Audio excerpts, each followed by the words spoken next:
2 to the power x plus 6 into 2 to the power x plus 9 into 2 to the power x equals to 1 হলে x equals to what?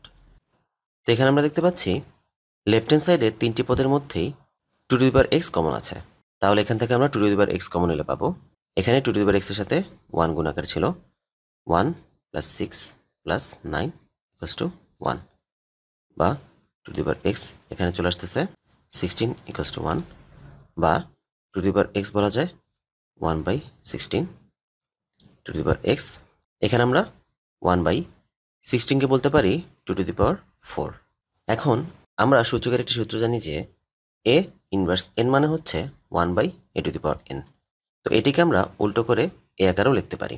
That means আমরা এখানে বলতে পারবো 2 to the power x equals to 2 inverse 4। তো এখানে আমাদের দুই পাশে ভিত্তি ভিত্তি মিলে গেল। দ্যাট মিনস এক্স এর মান দাঁড়াচ্ছে -4, অর্থাৎ কারেক্ট অ্যান্সার গ -4।